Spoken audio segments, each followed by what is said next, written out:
Welcome back to the SMITE Console League. Finch here, and we're happy to have you. As we just got through finished with EU, and we're now moving on to North America. Remember, what everyone's fighting for, even here in console, is making it towards High Res Expo. Head to highresexpo.com, pick up your tickets. That way you can hang out with me, all the other casters, some of the pros, even and content creators in person. You do not want to miss it. To help me out here on the desk, though, I have Tom F. Badger right here next to me as we move into Big Money versus Ebog, as I like to call them, because I refuse to say the real name. Two of my favorite logos in the game. You got Big Money Esports over here with the leprechaun and Ebog. I mean, it's a wiener dog. I'm a big fan of the dachshund. It's long. They got short legs. I'm here for it. Yeah, it's like they don't add up together, right? So that is enjoyable. Like, yeah, I'm right there with you on that. So this should be a big match. You heard Ryan kind of set this up a minute ago. This is second and third place, and really Big Money, a surprise second place, I would say here, this close to Nemesis. Nemesis were far and away the best team back in Phase 1. So that Big Money are right here in second place at 5-2. Pretty impressive. Exactly, and I'm glad you kind of specified that, because the fact that they're number 2 doesn't kind of surprise me, but how close they are, it certainly does. And so Big Money, I think, has the advantage being the top card here. Ebog have to play a little bit differently. This team has been a squad that can find wins here and there. The set wins have been a little bit more difficult to bring home, but at the end of the day, I've enjoyed what Ebog has been able to do around certain picks, so we'll see if it comes out. Yeah, I think you were right to describe them as a team that maybe doesn't always get set wins, but definitely gets individual game wins. They are just tough to beat, it feels like, completely for some of these other teams, even going close in some games with Nemesis, and certainly with Big Money in the times they've played, so I'm right there with you. I expect this to be a close match. These bans so far, though, maybe a little bit curious. The Habwa and the Morgan getting banned away, along with Set and the Thor on the other side. These got to be Ebog specific. That's what I was talking about. Ebog is a team that kind of, some people like to say cheese, some people like to say, whatever it is, the strategy of just sitting on one character and kind of following it. You see it in Hebo, you see it in Morgan. The Geb, kind of more of a roundabout ban here. These are the picks that Ebog kind of finds their limited success with. They put a Hebo in the long lane and put all their cards on that one. All chips in this direction, and maybe it'll work out. So Big Money taking a page out of their opponent's book, keeping in mind what's available, and then taking a strong pick for themselves. Isis, very much considered a top pick right now, probably second only to Set. This gives you so much objective control, so much fight in the 3v3. If you put her in the middle lane, obviously can't help it if she's in the long lane. Just a strong overall pick here right now. No problem with this being taken into the Jormungandr and the Chronos. Yorm's another character that we've seen Ebog do well with in the past. This is another guy that kind of fits in that Hebo Morgan kind of mentality where you can just kind of put all your chips on the stake, man, and see what happens. Strong presence in that short lane, especially if it's into like the King Arthur, force him to kind of be punished for building into the Glad Shield early on with your magic damage. So we'll see if that ends up being the matchup for him over there. Hasn't seen the Soul Linner yet from Big Money, so that can develop later on. And this Chronos. I know you were saying earlier in the day that you feel like Chronos isn't maybe quite as valuable as he once was. I certainly still think that he's strong enough to pick this early. Right, he's strong enough to pick this early. Before, it was in a certain composition that could have trounced him. Isis, Susano, Erlang, Shen. Now, Isis is one of those characters, and Tano is kind of messing with Chronos, but I'm here for this. I think that you can pick Chronos in this first half, as long as you're kind of careful about what he's going to be surrounded with. Susano and Erlang Shen on the other part. That means Erlang Shen likely won't be in the jungle. We're thinking probably support Erlang Shen here this time. I'm thinking Susano, though, someone who's getting a bit of a second life, especially with his Heartseekers on the table there, too. So he could be plenty strong, and Erlang Shen as well. A very dominant force, early support, if that's where he goes. If I could touch on some of the bans here real quick, John, I want to mention the 2 healers banned out by Ebog. We've seen Hell and what she can do. Last set was kind of devastating, and so Hell has been banned out pretty much consistently. But the Aphrodite, also an interesting look. Not only is Aphrodite just a strong character in general, but I love what Aphrodite would do here with Big Money. Susano and Erlang Shen do a fantastic job of locking the player down and getting big back off damage for it. That said, Isis and the Aphrodite generally share the same position. So a curious ban, but at least I understand where it's coming from. Yet another warrior for Big Money here, though, as they add the Bellona to the equation. That'll be going over to the short lane to go up against the Jormungandr to try and trade out with the basics. And now the Olorun. I feel like we didn't see Olorun much valued here throughout the day, but Big Money will not let him slide by. That Sanctified Field going to be big. Literally, it is large ultimate. It takes up a lot of space, and that allows you to turn your situations on their heads. A lot of times we see Olorun taken by the team kind of on the bottom end of things to twist things in their favor. This is big money going, we're going to go even further into your front yard. Eboys going to round it out with what appears to be an Ares in the jungle here for this team based on everything else that they've drafted. And I really like this. Into the Susano, the Erlang Shen, the cripples from those chains should shut down a lot of what this team wants to do as we move into the action. Also a thing to consider, not a ton of CC immune ults on Big Money's side either. So I expect Relating to have a big game here. Yeah, big fan of what Relating's been able to do so far. It's definitely a lot on his shoulders. Vultiee, we've seen how impressive Horus can be, big picture, and Eboys definitely needs a lot going for them in that support role in order to keep this train going. Relating back out here for this team. This is one of the things that I think has kind of slowed Eboys down a little bit, is that they aren't always able to keep the same guys out there. We saw them playing with Spartan when they're out there last time, and now it's Relating here for them again. So, I mean, that is tough, especially in the jungle role, right, if it's not always the same person that's coming out there for him. But I expect Relating to be one who's able to come in and look strong here for this team. I think even yWaddle is someone who wasn't here for them last time. I believe it was Jacuzzi they had in there for a while, Snadows they had in there for a while. So we'll see how well this version of the team ends up working for. Blue buff invade right off the top. Nice move there. And because of that, interesting start. Bellona starts in the back, looks towards some of the invades, and then gets a blue buff invade with help of Susano, then TP's back to the tower. A nice little look there coming out from Snadows. Some creativity off the top. And everything else so far has gone about where we expect his red buff is defended. Relating has found himself some chains with a pin into the Spirit Ball. Proves too overwhelming. First blood for Big Money. And I'm telling you, man, this is what Isis does for you in that middle lane. I just feel like this is where she fits. I mean, even without that, if that was somebody else, it still would have been damage. Really, I'm looking at Erlang Shen, MySweetPatato. Had to find Erlang Shen playing so many different positions these days. That was, the knockup was paramount. That was so important. And then you're right, having Isis, that early game pressure here in the mid game, in the middle lane, excuse me, it certainly would allow the damage to follow up. But maybe I'm just always looking at the setup, man. MySweetPatato here playing for me. Axe off the mark here from Nano as Jelly has to make the escape act and manages to get out of there, no problem. Even holds on to the purification bead. It's a big deal. One of those things that Ullr does so well here in the middle lane, aside from his burst damage, is force out Relic sometimes with those axes. Dropped kill there. Just, I mean, simple analysis. Gotta hit your stuff. Not available there. Because of that, we get to see an Olorun kind of escape, or a Susano kind of escape that probably shouldn't have. The only one on the team with a kill as well. Eboys had the pressure in the middle lane. I was curious if they were going to try and make this a red buff happen, but instead they just fall back, grab mid Harpies, which means red buff can be secured by Big Money, really without too much trouble. But, I mean, look at these grass. They've already gotten for themselves about a 1,000 gold lead, and that can't all just be off that first blood. So Big Money have really done a good job here early on in this game, farming effectively. It is one of those things that I think makes this team a bit scary, is that it does feel like they somehow always are farming well. Not afraid to invade solo. You can see Bellona over here. Snadows get knocked up by yWaddle, and here comes Relating with the blink in. This is almost a dead Bellona, but the ultimate does separate her from the rest of Eboys. And so Snadows able to kind of walk away from that one. It's good work from Snadows pulling Relating over to this map, and then obviously good work by Relating to be there in time to defend the blue buff so that yWaddle can have it on the right-hand side. Another red buff invade, though, from Big Money as SweetPatato makes his way in to strip that one away too.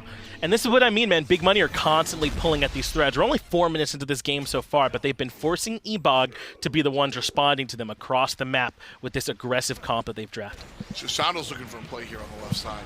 He's going to go in. He's definitely going to find it. There's a pull onto Zen, and he's able to make the rewind come out. And he'll get what he came for. Oh, for a non-oh, look at that. Level 4 Susano forcing InMyZen into the rewind. And the beats, too. That's going to be a bit of a sitting duck the next time we see Zen on the left-hand side. Whomever rotates over there to try and capitalize on the fact that those are down, whether it be Jelly, maybe even Axiom by himself, just with the Sanctified Field could get it done. So that's a big play on that right-hand side, or left-hand side, excuse me. Is her buff defended by the red team this time. We haven't seen a whole lot of the buffs on the Chaos side go to the Chaos team, so hey, it's a big deal. And it's a big deal. Big Money has been consistently on the blue side and the purple side. So being able to grab that one is a nice look there for Ebog. They're still over 1,000 gold down, but plays like that are going to be how they claw their way back in. And, I mean, Ebog's composition, I mean, they've got this Ullr, which definitely can give you some mid-pressure sometimes if you're in a slightly more favorable matchup. But, I mean, this Chronos in the late game, they're waiting on Zen to kind of cook in the oven. On the other side, big money, though. I mean, with this Isis, this Erlang Shen, this Susano, they are ready to party.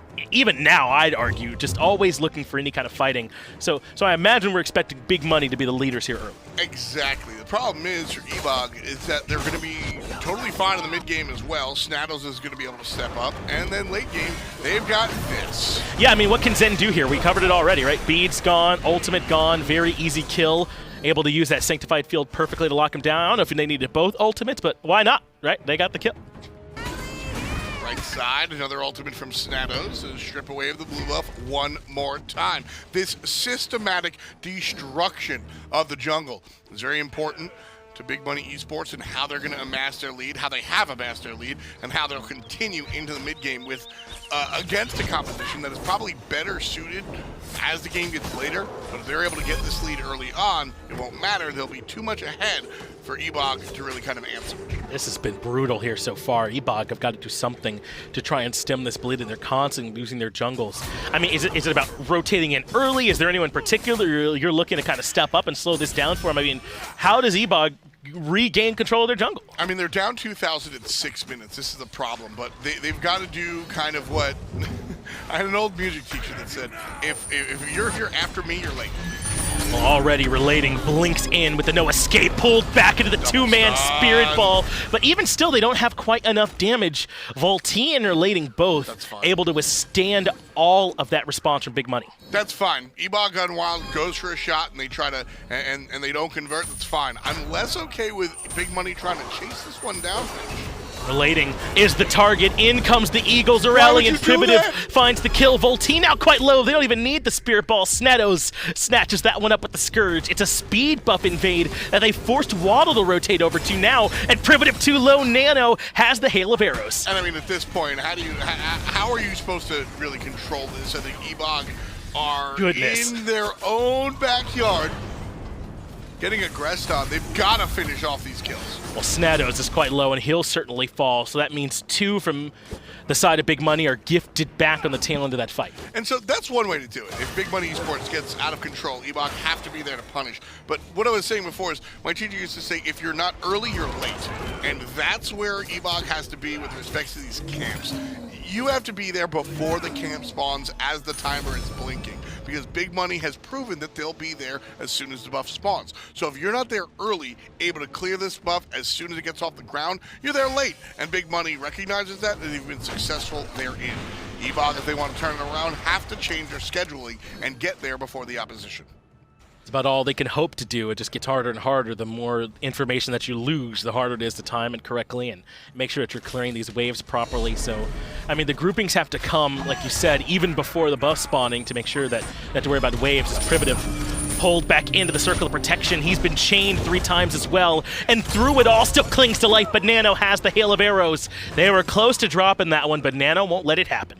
Privative there gets a little bit afraid. I think Privative does the right thing and goes, okay, I can drop the circle of protection, no problem. I'm going to take reduced damage, 20%. And I'll be able to kind of live through this burst, and then afterwards I'll pop it to heal up.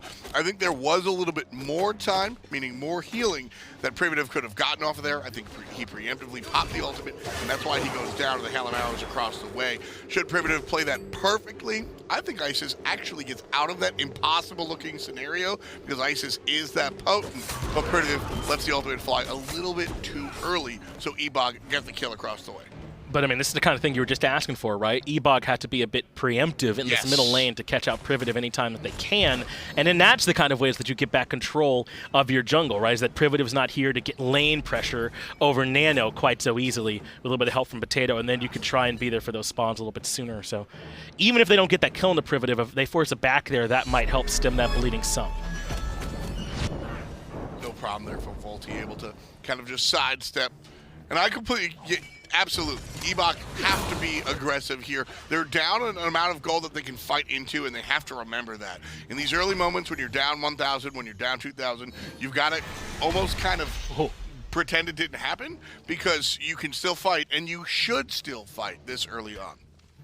I certainly can. 4 members on the left-hand side there from Ebog. They were getting aggressive, and that makes life really easy for Big Money to come up and strip away this blue buff away from yWaddle yet again. He has not had an easy time here on this right side lane. You know, I talked about how Jormungandr can sometimes have a good matchup, the magical damage into warriors that want to build berserkers or the brawlers early on, or the glad shield rather, but this time it hasn't quite worked for yWaddle just yet. yWaddle, that said, is 1-0-1. Kind of looking clean here. The Bellona has gone into the Berserker shield, which is probably the only character worth it still. The bludgeon with the cleave damage and the heal back.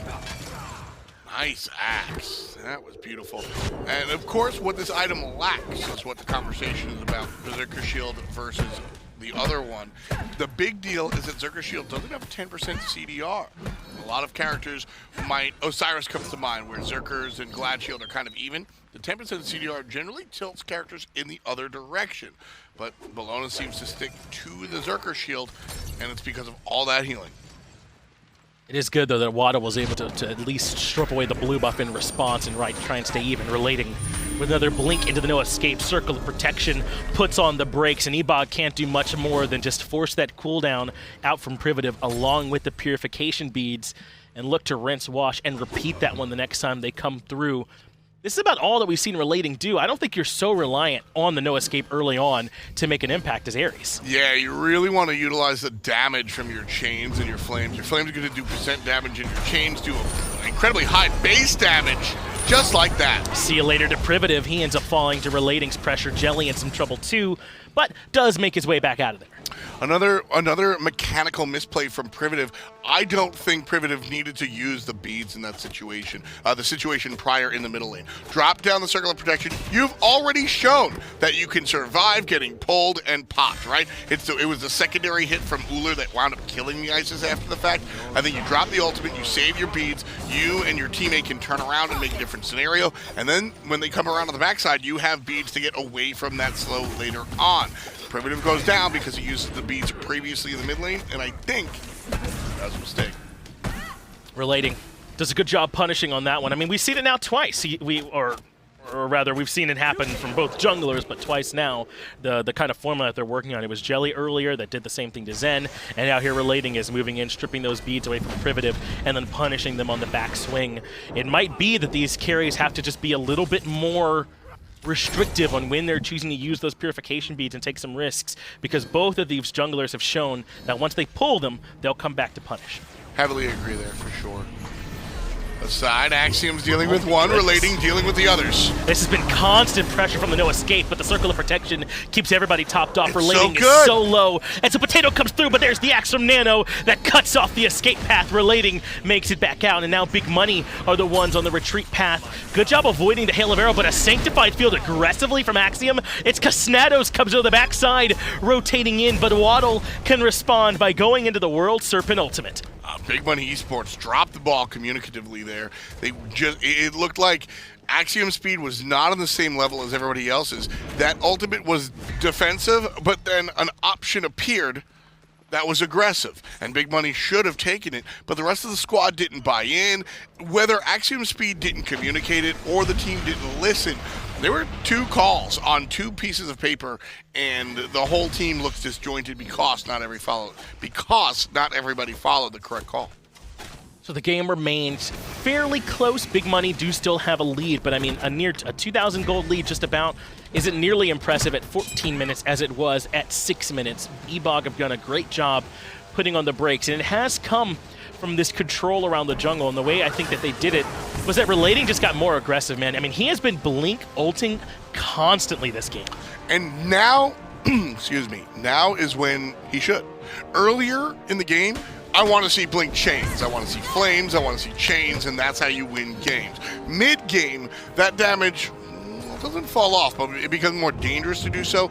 and your teammates deliver more damage than you can as well. So look for these surprise pulls, get the beads, and then your teammates will follow up afterwards. Just relentless here from Relating so far this game. And a one-track mind. I think it's a good thing he's on a good song, because it's just going to be the same one on repeat here at this point. And maybe this is even like a warding thing if you're big money, like having a few more active ones across the map. Look at how much Ebog have that top side of the map controlled for them. One in the middle lane too, so they know where big money are rotating. If they could have a bit more vision themselves, maybe they wouldn't get as much caught off guard by this Blink ultimate. That's a fair point for sure. Big money with 0 wards. I find it hard to argue the other side. You can always tell me that 1 or 2 wards is enough, but 0, I think, is not something. Yeah, they committed those sentries to like the Gold Fury pit a lot. Yeah, was where big money are. I just see 1. Oh yeah, I see 2 Gold Fury wards, and that's about it. And it's on the safe side even. Put those aggressively so that you can catch not only players going to the Gold Fury, but also players going to the lane. Not a fan of their vision. Hasn't proven to be enough just yet. Is big money ready to start setting up around the Gold Fury? They have the circle of protection, but no beads here for Privative this time, so a bit of a risky fight. Vultiee moves in here first. Circle of protection dropped onto the objective. They're willing to stick to this one. Big money grab the Gold Fury here, but now a question of can the bandits get away with their catch? Jelly finds Nano isolated on the right-hand side. Big money out in front, 5-4. Sanctified Field dropped on the left-hand side, and the worm will wiggle on out. Does get AxiomSpeed, but it's a 1 for 2 there, John. Great things coming up big money's way. Yeah, and they've gotten the Gold Fury here so far, but Relating has the no escape ready, pulls in 3, and Zen's there for the follow-up, but Chronos isn't enough by himself. They grab Relating's life and force Zen out as well. I asked, could the bandits escape? They did better than that. They took a few scalps with him as well. He turned the faucets on, stuck some in the drain. They're the wet bandits. That's right, yeah, they're the wet bandits. I don't get the joke, so sorry. It's Home Alone 2. Yeah, sorry.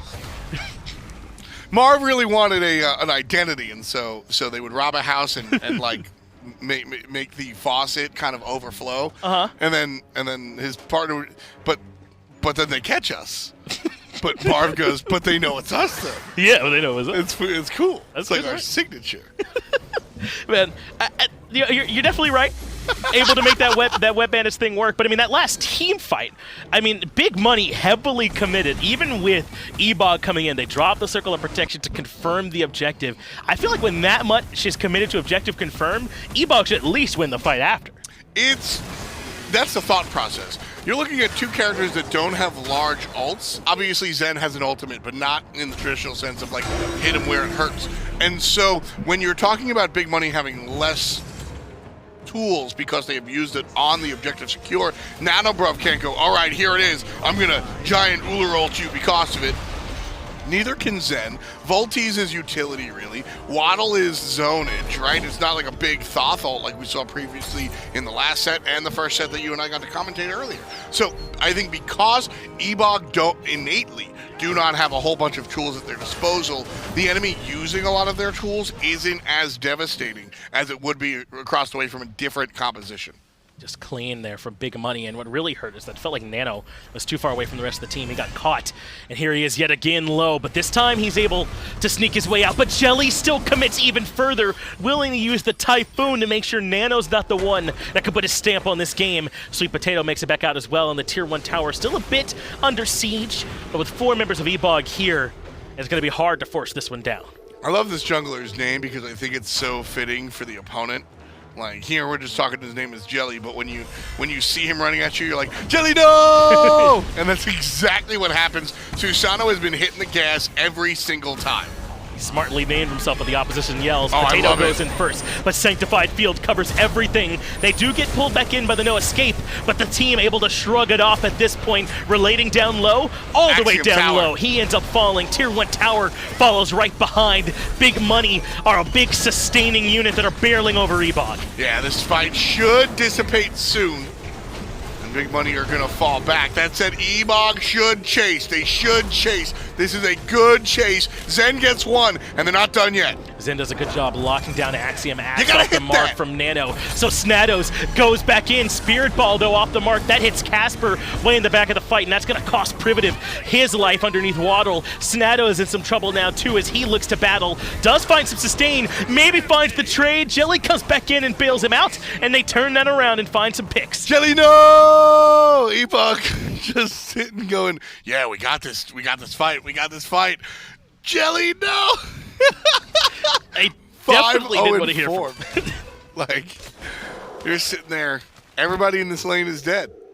And then Jelly shows up and says, no. I mean, that's a big call from Big Money to make the turnaround in that play, too, when they're trying to disengage. They'd already lost Axiom early on. I think that fight could have been even worse if Privative hits the Spirit Ball when they turn it back around, but that one ends up missing. Yes. So Snadows keeps around long enough for Jelly to come in and find the cleanup. Yeah, I think that was the best fight that Ebog are really going to get access to. Big Money Esports, I think, won't really allow themselves to be played in a position like that again. We'll see. I'm not 100% confident in that last statement. Ebog have been doing a good job of kind of baiting Big Money into bad situations. The problem is Big Money is paid for it in full, and they just win the bad situation anyway. So, can we see the charts really quick, Doug? I mean, Big Money have not really created any space this game. 3,000 is the maximum as Jelly pulls in 2, gets good damage on Zen. That forces the rewind out from him as well. That's a huge cooldown they just got for free, basically. It's been great work by Ebog to continuously bite back, whether it's in that fight, the next fight, or even a fight after the fact. E-Boys have not allowed Big Money to really just completely take off with it. It's their attention to these team fights that have allowed Ebog to stay competitive.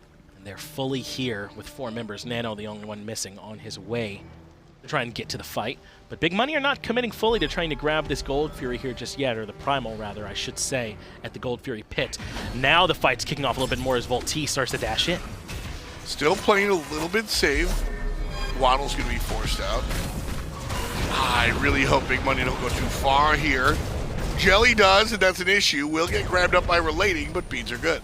Relating can't find the full pull, but finding the beads is still pretty good. There's the Sanctified Field, and Vultiee, the one trapped. He makes his way out of there. Circle of Protection, actually in a really good spot to heal and mitigate some damage, even if it doesn't do much on the return. Ebog starting to get a bit low towards the back end of the fight, but Snadows stuck in between the group. Spirit Ball comes over the wall as well, but everyone still claims their life, but not yWaddle. He's being body blocked, rooted, and booted. That means Snadows finds the credit. Keep going, keep going, keep going. Big Money on the backside. 3 players under the tower and 3 players ready to go. InMyZen in trouble. No ultimate available, but Big Money don't have the right tanks. Yeah, it was the ultimate that put him in trouble. The rewind brought it back to the front of the fight, barely makes it out. A 2-man Spirit Ball slows down this re-push from Ebog. But if you're Big Money, 1 pick and a bunch of people having to back is enough for you to come back and grab this Fury.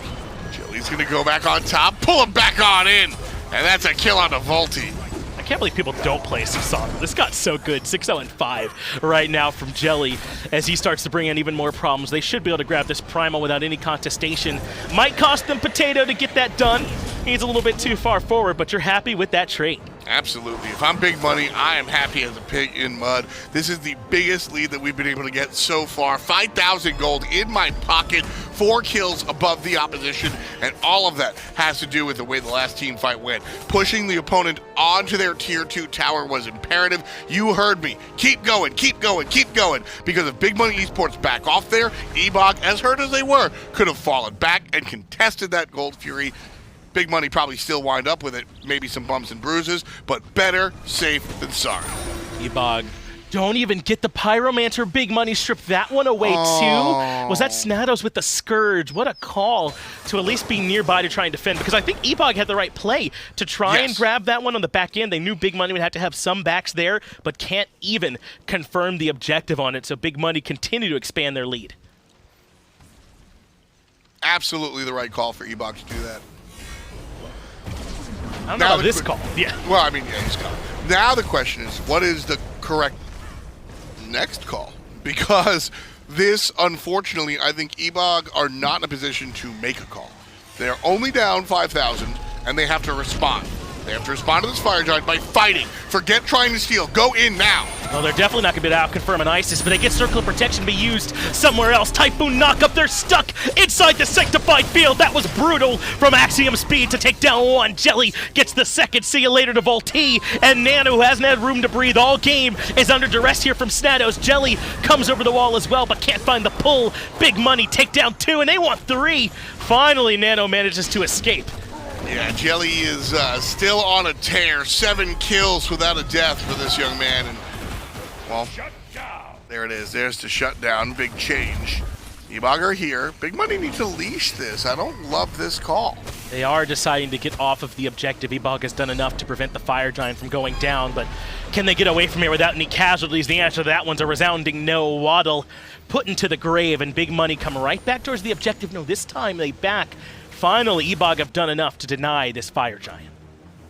All right, John. I think Eboys, I would have liked it better if yWaddle actually showed up to the party. Now, yWaddle was a little bit far behind because he got caught out in the right lane. That forced him back, which is what made Big Money actually attempt the Fire Giant in the first place. That said, the 4v5 could have been done correctly if you got to hokey pokey these ultimates. As soon as AxiomSpeed unfurls the ultimate, you back off and you walk away and you go, my bad, this was the wrong corner. And then, once it's gone, you come back. It's 25 minutes in, and they just burned that ultimate. There is no world, even with an ISIS and an Olorun, that Big Money can burn that Fire Giant down before you re-step in. Eboys have to respect the ultimate out of Axiom, back off, and then resurge. That level of nuance can be a little bit problematic in the middle of a team fight, I understand. But the reason that Eboys lost, even though they made what I think is the right call in engaging there, it was because they did not respect the AxiomSpeed ultimate. 2 players in red jerseys got caught. That means it's a 3-on-4. That means you lose the fight.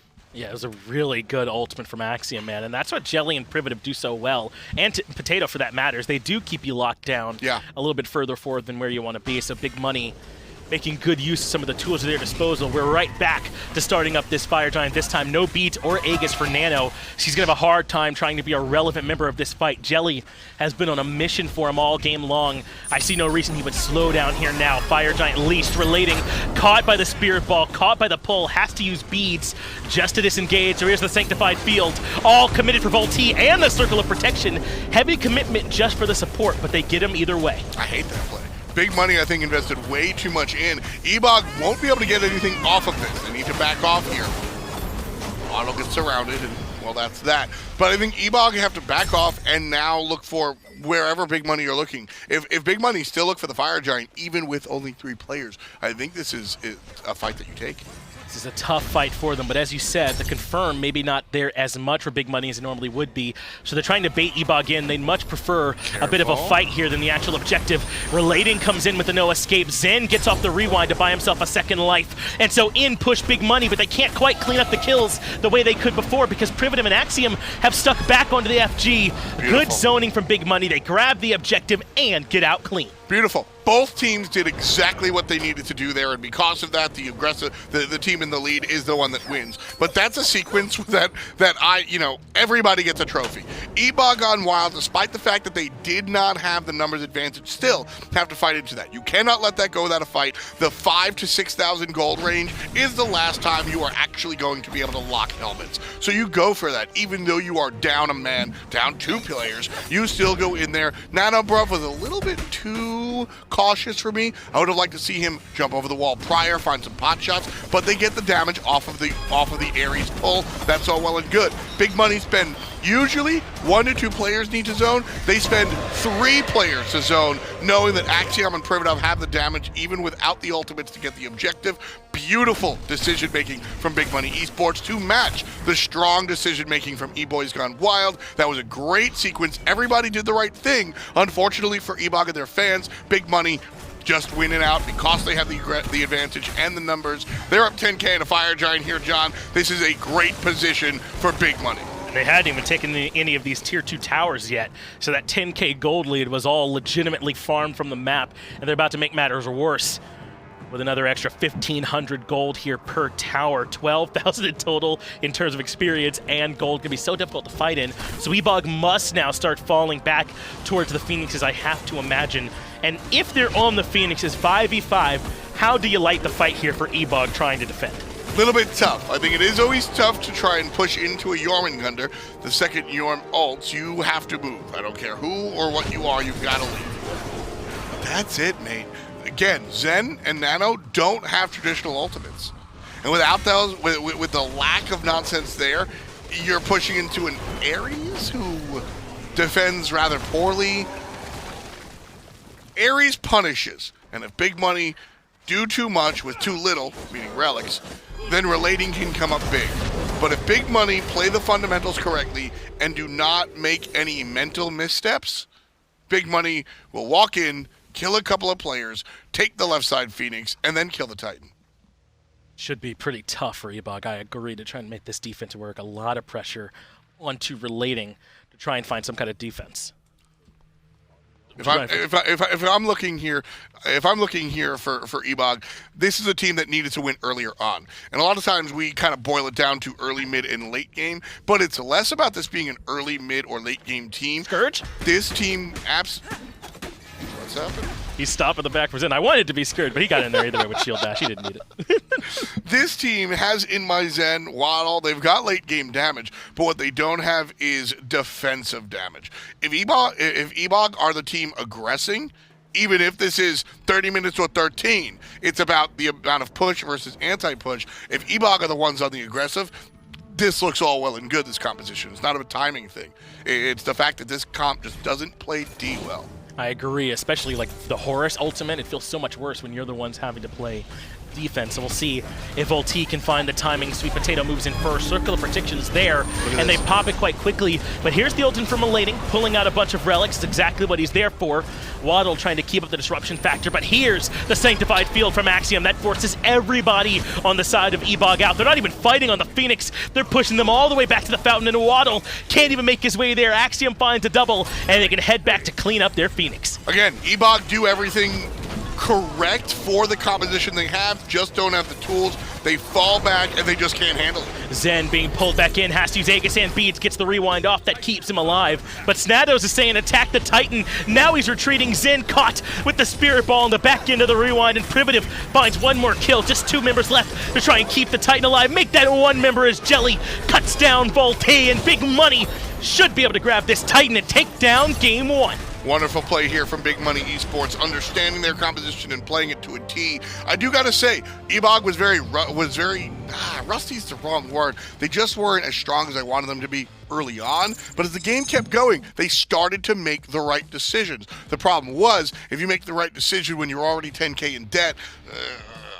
so looking at game number 2, I'm much more excited. Yes, we can see if they can make some of those much-needed adjustments in that game. And I mean, for what it's worth, I thought Origno did play the early game relatively well. It was constant blink ultimates, constant pulling of those beads away from Big Money. Esports just was not enough. Privative, time after time, had the right answer, I felt like, on this Isis to be able to keep the game alive. And then Jelly's backline dive was a nightmare on this Susano. I mean, it's just so obnoxious. Susano in general. Jelly has played fantastic for this team since he's jumped in. And I was really dissecting Privative's mechanics early on because I felt the decision-making was correct. That's why I felt kind of okay to dive into maybe you should have beads 2 seconds later, because everything surrounding it was going excellently. And that's why the team found themselves ahead. Again, as the going got tough, Ebog started to make the right decisions. It was just a little bit too little, too late. So I am just looking at game number 2. If I'm on Ebog, I'm going, all right, we sort of figured it out towards the end, but MOBAs are math, and they just had bigger numbers than us. Let's get back to the drawing board where we're both at start,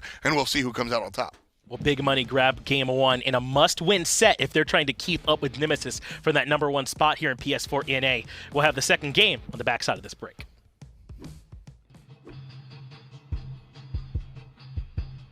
SteelSeries, the official peripheral provider of the SMITE Console League.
Welcome back to the SMITE Console League. Finch here as we just finished off our very first game. That was Big Money going up against Eboys, and Big Money were able to grab the win, really with a lead the entire game. I got Tom F. Baddinger right here next to me as we start to move into game number 2. We already talked about some of the adjustments we think Eboys have to make, which is making some of those right decisions a little bit earlier in the game.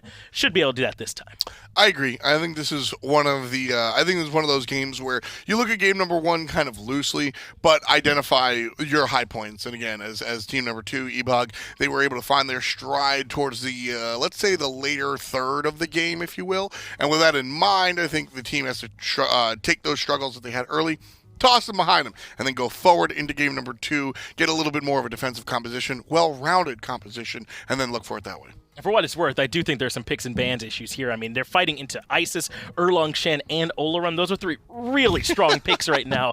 If you have an answer to beating those 3 gods in the same team, then let us know, because it's tough to beat, I do think. I think they gave themselves a difficult equation to try and solve. Without a doubt. That goes without saying anytime you see those 3 characters up there. I got to agree. Yeah, I find myself on that same mindset. So now moving into this one for Eboys, I mean, Original Spartan was pulling a lot of relics early on, it felt like, on the Ares, but I don't know if that's enough to be the pace setter here for him in this game, because Jelly was a nightmare for them on this Susano. I maybe want to see this jungler here for them on a different pick maybe than the Ares that can set the pace a little bit better early on. Sure, and I'll be there with you. I think it all depends on information that we don't have. Sure. How did the conversation go after game number 1? Because if Relating is able to go ahead and say, all right, you know what, I kind of messed up early, I got to do this a little bit better, and the team is able to kind of shake it off, no problem, that's all well and good. Because I do think Ares is a character that can set the pace of the game. It's up to the player, and Relating just didn't do that. But a lot of players on this team didn't do it in game number 1. So if he's able to kind of shape it up, then I'm down to see the repeat pick. I'm not one that hates the salty run back, as long as you have a reason behind closed doors. With all that said, I want to see the jungle selection picked later. Whether it's an Ares again is a different story, sure, but I definitely want to see it picked later in the draft. Well, Big Money banned the Isis away. They are the ones that just got through using it very well for Privative, so they're not going to let Eboys do the same thing. The Erlang Shen is still out there, the Olorun, the Susano, a lot of those pieces that worked really well for Big Money are still out there this time. So is the Chronos as well. Whatever Eboys picked, there's going to be a ton left on the back swing, and they're going with the Geb to start things off. I wanted Olo. I wanted to see the first pick Olorun, because Olorun is a character that doesn't show your hand. You're not saying, all right, well, we got to be late, we got to be. You can put other characters around it, but the ultimate just means whatever our team fight status, Madden style, now you add 10 to it because of Sanctified Field. And Eboys were kind of leaving a little bit on the battlefield when Big Money wasn't. So Olorun is the one that kind of covers those gaps. Right. Not going to be selected there for Eboys. And across the way, I mean, it hurts. And this is almost a whiplash for Vultiee, though, right? I mean, he was playing the Horus last game, now over to the Geb. It's such different points in the game in which you have relevance. We'll see if he can manage that here properly in this next game. The Susano comes back out as well. This is taking it away from Jelly. So they still have the Olorun and the Erlang Shen, but the Isis and the Susano both removed from the composition that worked well for them last time. Susano's going to have the same problem that Eboys had last game with their composition. If they get behind, he's not exactly the world's best defender. Sure. He can do a good job of pulling players in and kind of separating them there, but not always the greatest look. On her, on the other hand, I love this choice. Aggro, defensive, it's great. Well, Discordia comes through for Big Money. We do not see this pick a lot, but I will maintain that I think Strife is top 5 non-ultimate ability just straight up in the game, man. I mean, it's able to do so much for your team as far as setup is concerned, whether it's defensive or offensive. Love this pick. I love this pick. I also love, people forget, and maybe they don't, it's just a lower end of the kit, the cripple is actually really big. You have to hit the ultimate, sure, it's not exactly on a regular ability, but having access to a cripple against a Susano is always good. Especially, we sit here and say, all right, well, it's only that one ultimate. Well, it's only when Susano starts diving you that you really are in trouble. So he jumps on you, you throw the apple, you drop a Strife, and then your teammates kill who's ever diving the backline. Discordia has self-peel. That's imperative. She has a lot of tools at her disposal. Erratic behavior is hard to nail down. I do want to point out Giannis and Zeus banned here by Big Money with the on her already on the table. Those aren't my typical long lane mages I think of, so maybe they got some inside info that this on her might be going long lane. team fight mages. That's what they're doing here. When you're looking at Giannis, sure, it's not the same as what Zeus brings to the table, but what Giannis allows you to do is assault from the front, take a portal, assault from the back, the left, the right. It introduces flank opportunities that you don't normally have, and that can stretch your single targets into more sort of fan targets. And the Zeus, I mean, that's as team fight as it comes. Ebog up until that point didn't have strong team fight prowess, and so by banning out those two, Big Money kind of looked to take it away. They add the Merlin and the Jormungandr here in the slot. Merlin is one that can go over into that long lane if that is going to be the call here for this team, or the On Her. A slight bit of flex potential there, though I imagine On Her mid is more likely. They'll add the Ravana and the King Arthur on the side here for Big Money. But King Arthur could even be considered an upgrade over Bellona in some cases. Yes, very different things, but I think as far as like zone is potential, yeah, it's just flat better. Yes, I agree with you there, so I'm looking forward to seeing what we see Snadows do with that King Arthur there on the left-hand side as we move into game number 2 here between Big Money and Ebog here in this game. Nice look so far, and nothing too out of place here. Some interesting farming behind the tier 2 tower. Snadows, you asked what he's going to do. He's going to start to proxy farm the wave, but get in a little bit of trouble for it. Able to walk away and distract largely the Jormungandr. Put Potato on invade duty here this time as he takes away the speed buff on the order side. Meanwhile, Jelly will grab his own speed buff, no problemo. Not a bad start at all if you're on the side of Big Money. And remember, in game 1, they had like, what, a 1 to 2k gold lead almost the entire game, just farming better. But this time it will be answered back as Ebog make their way to the enemy red. So relating starts mid. They can't do it. Relating starts mid with his middle laner. That allows them to have pressure to push into the red buff, and even when things don't go perfectly, they're still able to capitalize because the jungler threatens the life of the mid laner. That said, everybody's level 1 now, so Relating can't really go off to this early game start at the moment, which is really not that big of a deal. They're going to have to get their own red buff, though, it feels like, to make this trade end up working out, and they do. They send Relating down to grab it. So basically, it was the speed and speed traded for red and red. Both teams got 2 buffs in the end, just 2 of them the same. Big Money still come out on top. I think they were able to pick up 1 more camp. I think the back camp as well, and because of that, you see Ravana just walking away here. Because of that, they've got a very slight lead. Another good strife. Such a good ability. It really is! You gotta be kidding me, man. It's just like, it can win games sometimes, and so can Snadows. It was able to find yWaddle, a little bit of help from Jelly, a bit of an early gank in solo that I don't think the Jormungandr was ready for. People ask me about bias a lot of the times as a commentator, and I'll be honest, it's very easy not to be biased towards teams. It's, for me personally, it's fun to look at a league from a distance and kind of see the trends they're in. Characters is a whole nother option. Look at this gank on the left side. Yeah, SweetPatato looking for Nano, and clearly the flicker not available as he goes right into the beads. Oh, no! He might not even have leveled it, because it's still not coming out. Well-timed from Potato. Ah, I mean, yeah, didn't even level it. That said, Potato misses the pin. That's a kill! Oh, gross. Gross. Certainly not there on the mark, which means that Nano survives. At the very least, they get the beads. They can come back 1 more time, but can't afford to keep falling up. So Vultiee blinks into the shockwave, and it's suddenly Axiom who's now in some trouble. Nano finds a much-needed return kill, and Axiom goes down. Nice play there. Just an answer back necessary. Ebog, I mean, if that's not how they respond, they're playing it wrong. So they send 3 players over there. Exactly what needs to happen. Beautiful play. And Nano gets away, man, with not leveling that flicker until level 4. That is so huge for him. I think that's why we heard a little bit of that taunting coming out. Oh, yeah, for sure. It's like, what are you doing? Going back to my bias conversation, teams, easy. Characters, however, it's a little more difficult. Susano is definitely a god that I am biased against. I think he's got a whole lot of control. But Finch's hatred of Strife, this is something on the record for years. Yeah, man. It's really, really strong, and it's a mage with safe engage that's better than a lot of guardians. Yeah, it's too good. What's even funnier about Discordia is that, like, wouldn't you like to use Strife more often? What if you had an ability that lowered your cooldowns? Oh, she does. It's called erratic behavior. She strifes you for free, jumps inside the erratic behavior, lowers the cooldown, comes back out again, and you're like, man, at least she has to come in really close to do this really good CC. No, she doesn't actually. It's like Freya Banish, but better. What a joke. John Finch, ladies and gentlemen. So that's what we call bunching. Oh, yeah. It's real. That's not a bit I'm doing. That's just how I feel about the ability. I love it, though. Like I said, Susano gets the same amount of ire from me. The idea that I can knock you up and then, oh, you got away? Well, I'm going to pull you back. Oh, for some reason you got away a second time? I'm going to follow up because Jetstream allows me to teleport you. At least I have to begrudgingly admit that Susano is hard to play.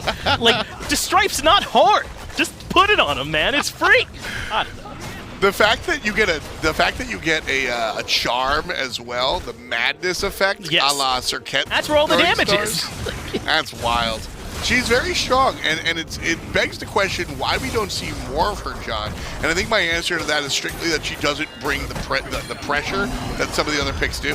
Good job using the beads there from Zen, allows him to retreat, but Jelly sees a double kill in front of him. The spread from Privative finds the second one, and Relating ends up falling as well. Jelly also makes it out with his life. Again, on her can't even jump because Crippled has to use the beads. I mentioned it, that it's a small part of the kit, the Cripple on the ultimate, because it's just an ultimate. But I do think it winds up being a very big deal, specifically against this composition. I'm very excited. I'm very excited about this Discordia selection. This is twice now that Privative has been a key focal point for his team. In Game 1, he was on the ISIS and had a huge hand in that victory. Here in Game 2, his Discordia play has been a shining light as Snadows fights 3 members. It's the kind of thing that King Arthur does all the time once he has Glad Shield. Maybe another highlight reel as he ends up taking yWaddle out of the equation. Ebog play that perfectly. You know what they do? They come in for a little bit, realize they can't do it, and leave. Yeah. And you give King Arthur the whole map because you have to. Yeah. Yeah, that's what they did. I agree. That's the correct play. I'm not kidding. I know. Like, yeah, they show up and they go, oh, he's got. They show up, they go, does he have Glad Shield? And they say yes, and then they leave. yWaddle actually dies to Snadows because he stuck around when he shouldn't have. But they leave. That is the right call. Jokes aside, you don't want to fight King Arthur. Especially not now. This is right around that power spike for him Axiom as speed! Axiom drops the Sanctified Field. But Nano makes out of it no problem. There's 3 members of Ebog here on the left-hand side, so Axiom certainly dead to rights. Just a question of if he can take anyone with him, and he sure can't. Nano happily takes the kill. A couple of laughs here on the side of Ebog. Yeah, that's exactly what I was thinking. SweetPatato coming through. Nobody's afraid of SweetPatato. But Privative is going to show up, and they're going to be afraid. SweetPatato's in trouble by himself. That was a little bit rough. 3-man strife, and Privative from the bleachers gets him down, and John Finch is frustrated. Yeah, you all can't see the things that I'm doing, but it's a whole lot of, yeah, that's Discordia, by the way. Comes into a group of people clumped up and punishes them for doing so. But I do want to say, I mean, that was like a really stale bag of Doritos, that play there from Potato. I don't know how he was supposed to get anyone with that initiation. He was just way too far ahead. If Potato is there a little bit later, and shows up. Now, I understand the idea. Potato wanted to get there early so that the players wouldn't leave. If he doesn't show up, arguably they just back to base. Yeah, you need to hold your horses there, or your 72 different transformations. Potato needed to join maybe a little bit before Privative, but not that much before. That winds up being a fantastic multi-man kill if Privative is able to kind of play off of what the Erlang Shen does and maybe even spin it into a larger invade or an objective. But because the support was separate from the carry, it was just too little too late. And, I mean, like, we can be this zoomed in. I feel like on Potato, he skipped out on the Guardian's Blessing to start with to go with this Talaria boot rush, which means that late he's already going to be behind Vultiee anyway because it's a Geb, but even harder now. So he's got to be very careful with this tightrope he's walking as Relating looks for Axiom. It's funny, the movement speed actually got him in trouble there. If he was slower, he would have gotten to the lane later, meaning he would have been closer to his mid lane carry. That's right. He could have accidentally had the timing he would have needed on that one, huh? He's working on, I imagine, the Gauntlet of Thebes here next to follow up with the Talaria, so he has to keep being aggressive like he is. And look at this rotation for Big Money. Strife starts the fight. No way! Strife ends the fight. There's no chance, right? Surrender vote started. You're correct. There's a Discordia in the game. What can you do? Strife? Hello? Goodness gracious, dude. That's better than Athenaton for that setup just now. I don't know. Gold Fury. 2 points in it means it's going to find some damage as well. Big Money should not leash this. I want them to take the fight. Whoa, they lose like it. That. Nano just kind of walks up and takes it. That was so in between the way they went around that fight. And I say Big Money should have stuck to it, and I agree. They sent players to the right, but NanoBruv just sat there like, oh, bruv, and didn't move. He sat there. They needed to send somebody after him. Vultiee with the Blink Cataclysm Shockwave. But Zen wasn't quite close enough to follow up on that one, so it ends up being for not impale off the mark as well. So Privative gets to keep right on moving. Blink in from Jelly, fixes the face, Vultiee goes down. Zen gets rooted, uses the ultimate to avoid the CC. Had to because of Strife, it's such a good ability. And meanwhile from the back line, here comes Snadows, just King Arthuring his way up. Relating gets the pull. Nobody dies. That's just how Susano's play, though, by the way. Like, to teleport back in to look for the pull there, it would have been sick if he was able to get it. But Susano's play with this extra air of confidence that no one else plays. Like, Susano mains, man. There's something in the water, I feel like, with the way they play. Susano is down 4 levels and still made that play. Yeah.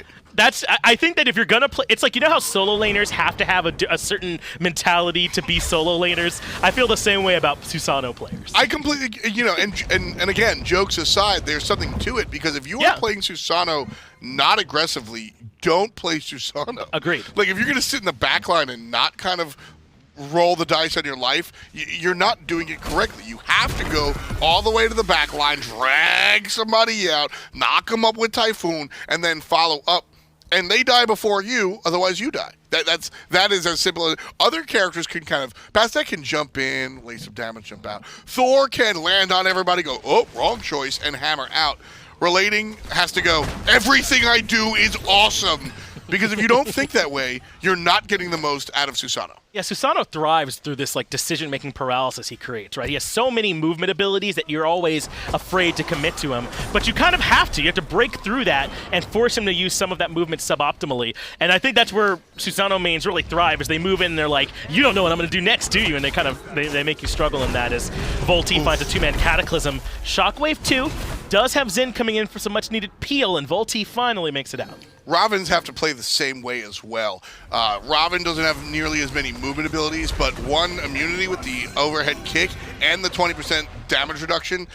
Plus, by the way, the damage reduction is huge. You've got to be aggressive with Jelly's choice. Now he's crippled, though, because of this ultimate coming out from Privative. They even had AxiomSpeed's ultimate there. Was it needed as yWaddle? Solo Snadows, by the way. Yeah, we like to see that happening.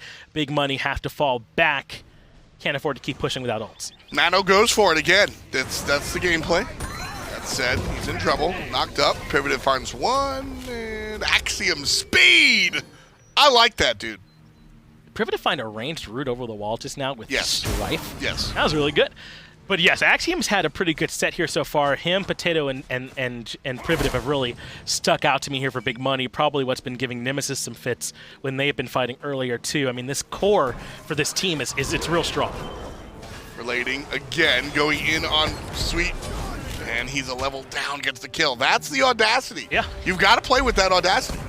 It's not like we say sometimes as Privative gets killed by the Desert Fury. We say lack of respect sometimes, but we don't mean it in that they don't respect someone they should. We mean that you have to play that way, as if you have a sort of lack of respect sometimes to make it work. And Susanos, they thrive in that same area as Relating finds a much-needed kill. Like I said, he was down a level against the support with Gauntlet of Thieves. There's no word, Susano's got boots.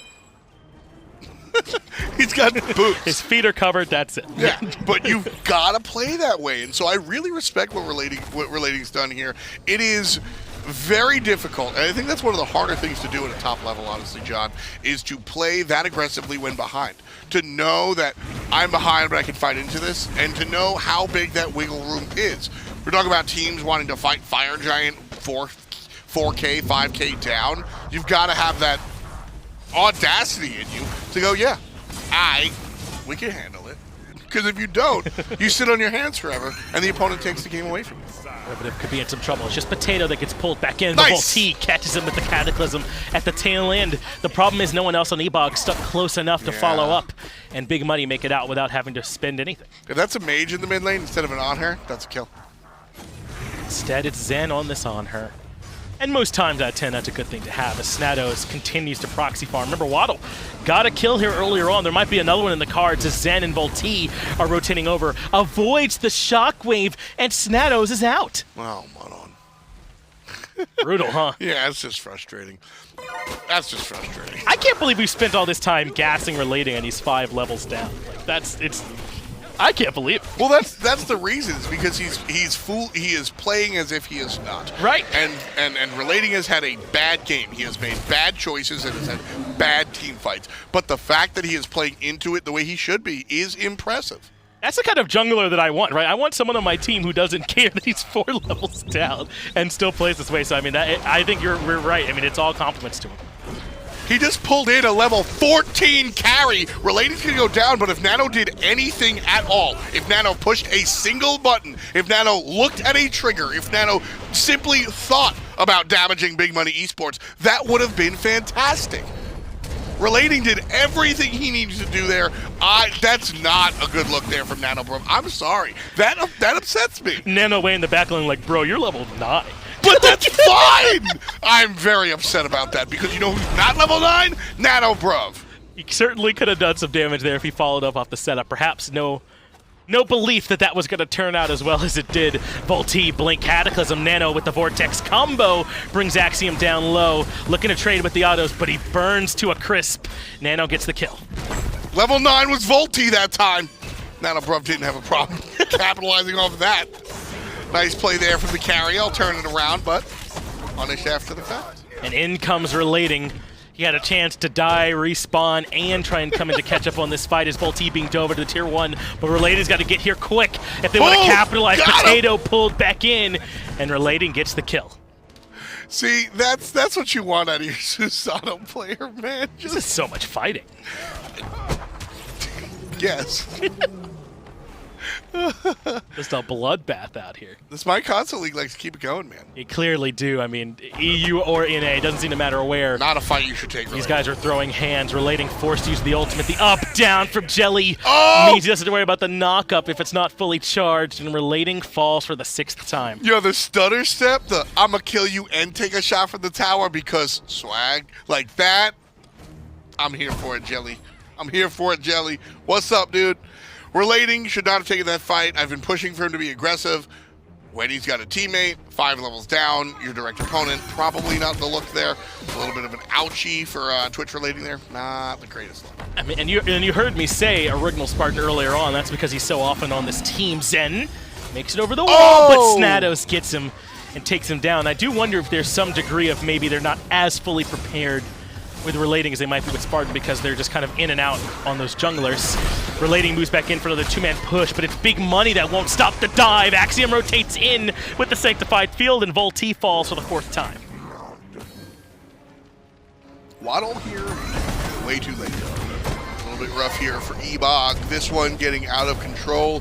You know, game number 1, they didn't have the decision making until later portions of the game, and that's usually surprising. Or that is surprising, because usually teams do well in the early game. Let me peel back the curtain a little bit. Scrims don't always go 40 minutes. No. A lot of times what players will do is they'll play 12 minutes and go, all right, we get it. What's going to happen here is you're going to continue to beat up our dual lane, for example, and the jungler's going to get ahead, and you're going to get a Gold Fury, and you're going to get a Fire Giant, and you're going to win at 36.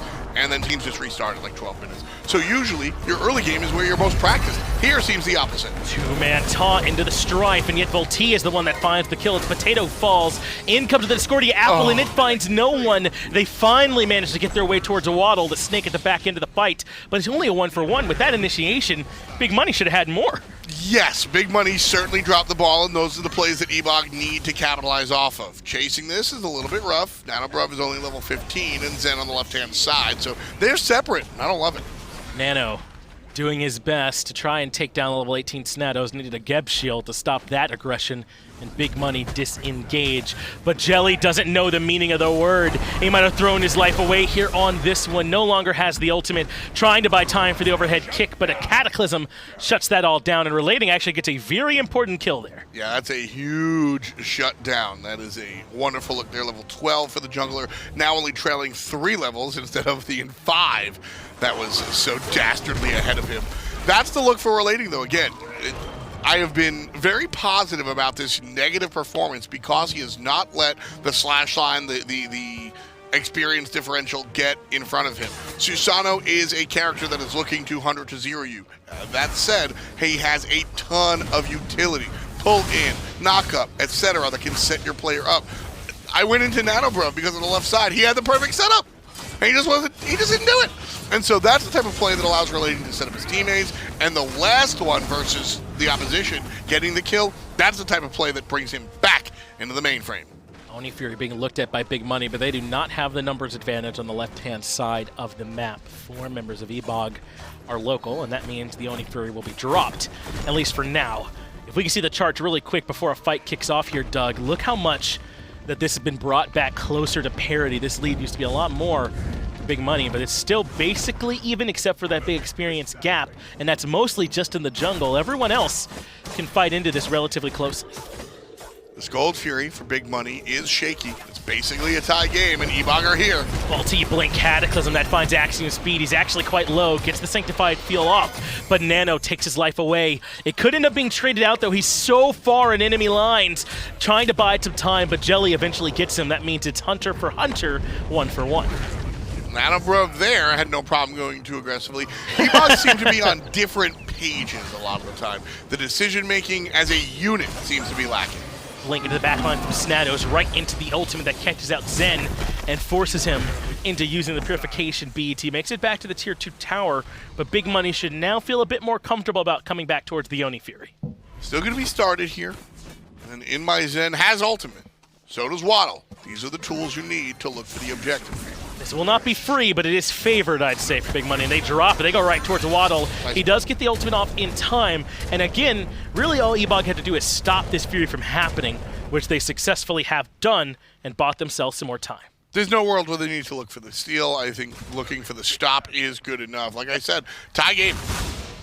Big Money are up about to 1,500, and that's good enough for them. And Big Money looks for their next lead by way of the Oni Fury. But if Ebog keep this 1,500 in between, that's all well and good. We've already seen the first level 20. Snadows hit it about a minute ago. And so that's the ceiling. Ebog will be able to catch up a little bit easier as time goes on. That said, they can't give it up like this. Snadows potentially in some trouble. Remember, King Arthur likes to fight into 4, so maybe it's a bit of a trap from him. No, he's just dead. Tried to give him some credit there, but it didn't quite work. No. Now Jelly moving in for the fight here as well with the up-down, but Big Money do get the Oni. That's what I was talking about. Like that, Ebog, that is wrong decision-making. Everybody got distracted by the King. Wrong play. King Arthur zones players all the way across the map to allow his team to pick up the gold. That is true, though I don't know just how powerful Oni is here in this situation. They'll come back around to grab the Pyromancer, and this could change things if this also goes down for free. You know, I actually really like Oni Fury in this moment, because this is where Big Money are able to. It's 21 minutes in. They have, although they don't have the Merlin, they certainly have tools to take care of the Fire Giant. Is this trickle-down economics where Ebog come in 1 by 1 to the waiting wood chipper that is Big Money Esports? Finally, yWaddle manages to make his way out of there. Vultiee disengages too, but I mean, Big Money, it will look good if that's how the fights keep happening. Yes. I can only agree there. Ebog did not kind of pull out the X's and O's that they needed to. They just kind of hammered and nailed and hit their thumb. Not the greatest look there from Eboys Gone Wild. I was just thinking about how much hitting my thumb would hurt. That's why I don't like to hammer up nails that often. You like to hammer nails? I don't. That's what I'm saying. I don't want to hit my thumb, my little thumb. It'll be hurt. You got a little one? No, but I mean, I don't want it to, get hurt. It's a big target. Sure.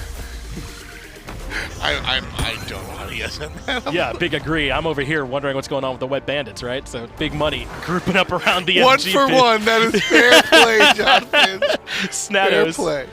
As usual, deep in enemy lines, but this time the cavalry are on their way. That's Cataclysm. That's every Typhoon. ultimate. That's the Desert Fury all committed. And Snadows still hasn't fallen yet. This could be disaster now for Ebog Gone Wild. In comes the ultimate for Privative onto Vultiee, relating, sent to the afterlife, and it's Ebog Gone Wild scattered to the winds. Oh, no, that's not the look. That's not what you want to do. Eboys dump everything into Snadows, who is in the ball pit where he wants to be.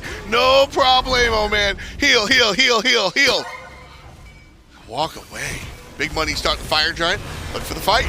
There's the ultimate forced out from yWaddle. He gets it for Sanctified Field, so that's really not a bad trade if you're on the side of Ebog. Big Money retreat back towards the FG, but that's Axiom without the Aegis. He just used it the tail end because of damage from Nano. So this fight's not as far out of reach as you might expect for Ebog. 90% on the big boy, and going relatively slow. Vultiee is going to get caught and likely killed here, John. Down goes the support. Left side comes NanoBruv, still 10% to go. But Nano doesn't really have beads just yet, so this could potentially be risky. He only has Aegis.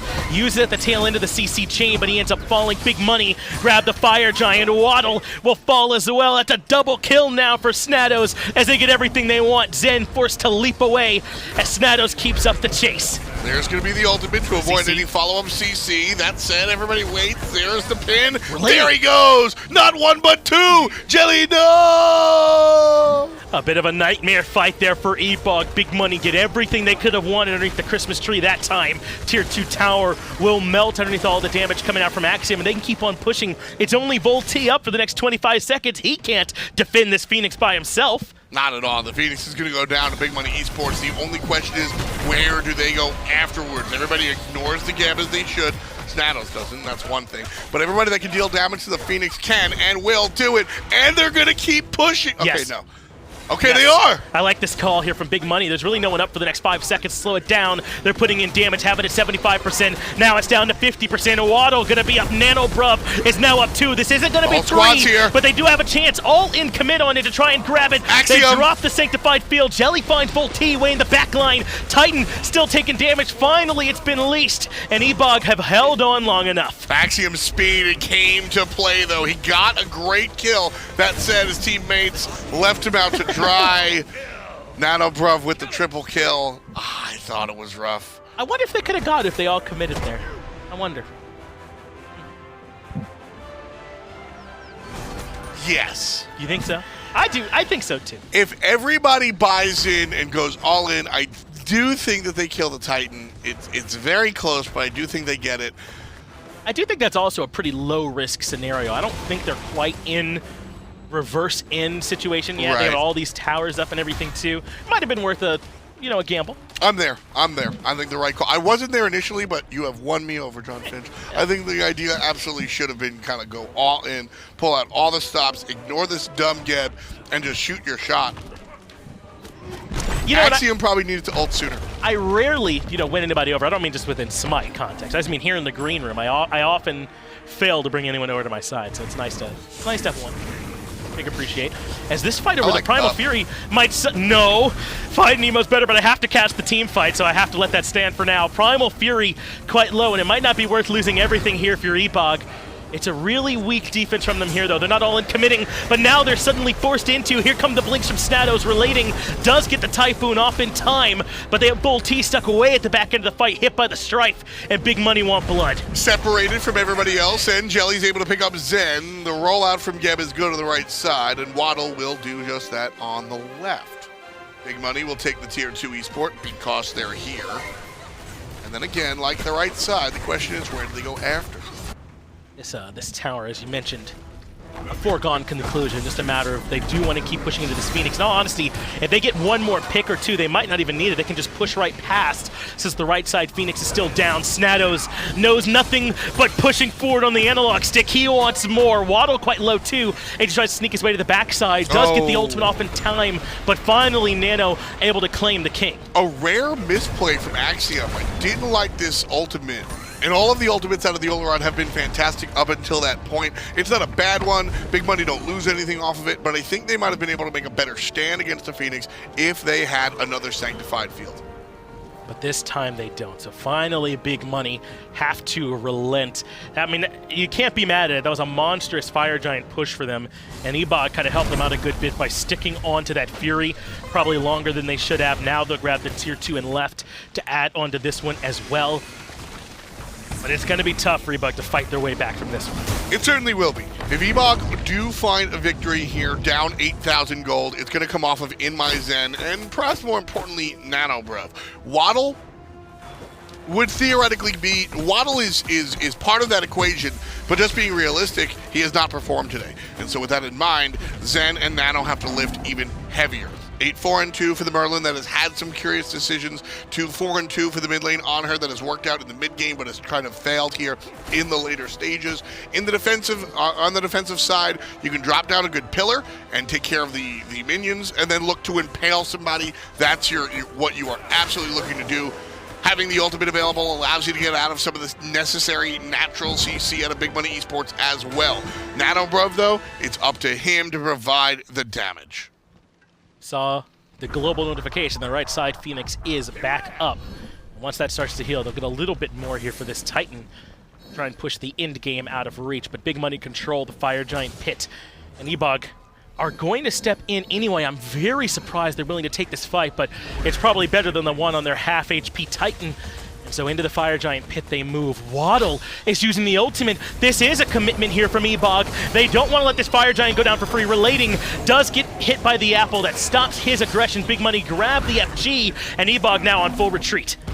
Big Money Esports still, they're likely just going to take yWaddle. I mean, there's no way he can get out of here. Yeah, easy for Finch. Jelly with number 28.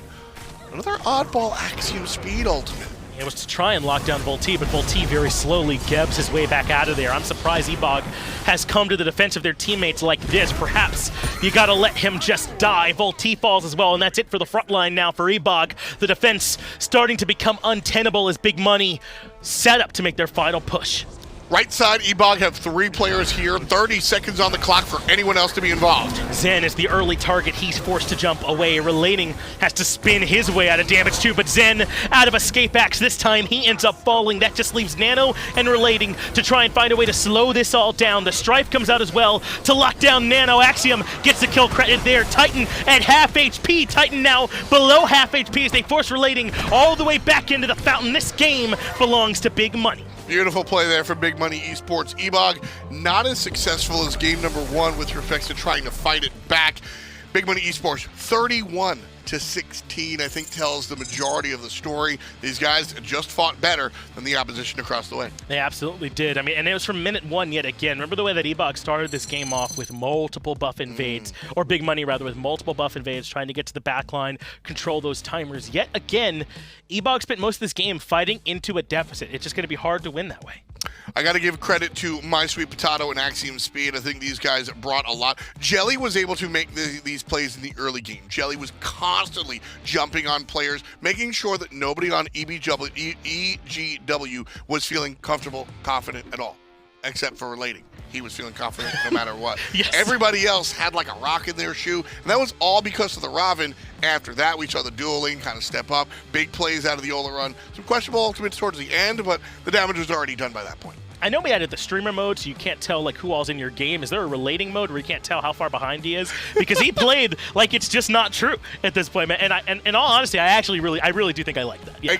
Exactly. That's the last note I wanted to make, was that we were having fun, but absolutely, specifically as a Susano, that's the style that you have to play, and it is very difficult to do so. Yeah. You talk about getting tilted, everyone talks about that. You're down 5 levels, you're still blinking in to pull somebody in for your carry to get the kill, which could have happened by you.